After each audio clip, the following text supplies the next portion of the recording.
The following is a DW Old Testament production.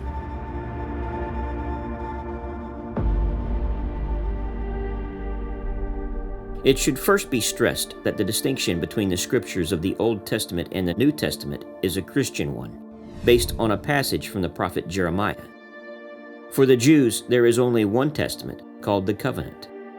Today, the Jewish people refer to their scriptures as Tanakh, a word made up of the initial consonants of the three major divisions of the Hebrew Bible: the Law, the Torah, the Prophets, Nevi'im, and Writings, Ketuvim.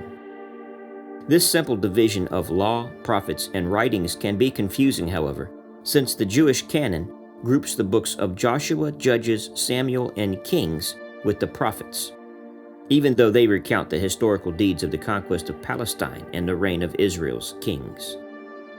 The Old Testament is either 39 books in Protestant and Jewish editions, or 46 in Catholic editions. The Christians divide the Old Testament into 4 divisions by adding a category for the historical books separate from the prophets. Its 4 divisions are the Pentateuch, which is Greek for 5 books, the historical books, the wisdom writings, and the prophets. The Pentateuch and the Jewish Torah both signify the same group. The first 5 books of the Bible, Genesis, Exodus, Leviticus, Numbers, and Deuteronomy. These books were traditionally given by Moses himself, and from the Jewish understanding, form the most sacred center of Scripture, with the prophets and writings only offering further commentary and reflection upon it. We will explore each book in detail throughout this series, but let's first look at a brief survey of the total picture of the Old Testament. The Old Testament fittingly begins with the 5 books of the Pentateuch. Genesis describes a prehistory of God's call and preparation of a people from the creation to the times of the patriarchs. Exodus portrays the mighty deeds of the deliverance of Israel from Egypt and the giving of the covenant.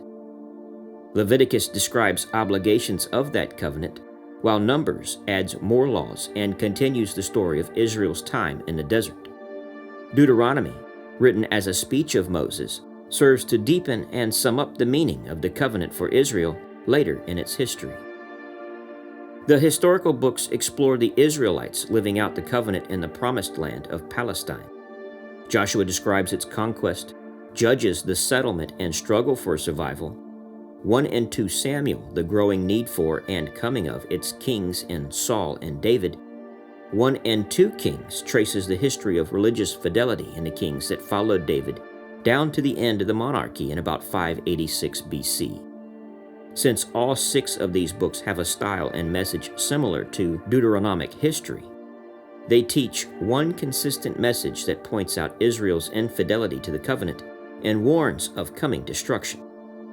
In Jewish tradition, these same 6 books are called the former prophets because they have a strong prophetic tone of moral judgment. Many of the lessons are put into the mouths of various prophets. After the destruction and exile of 586 BC, 1 and 2 Chronicles again looked at Israel's history from the perspective of a priestly writer, and its account is carried forward to the end of the 5th century BC in the books of Ezra and Nehemiah.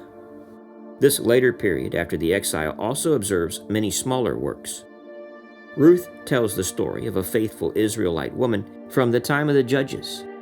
Esther tells of a faithful Jewish queen in the Persian court of the 5th century BC.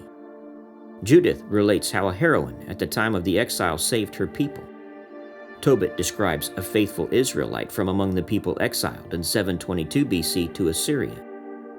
All of these are moralistic tales emphasizing the best qualities of Jewish piety and are entertaining. They help to communicate a sense of Jewish pride after the exilic period.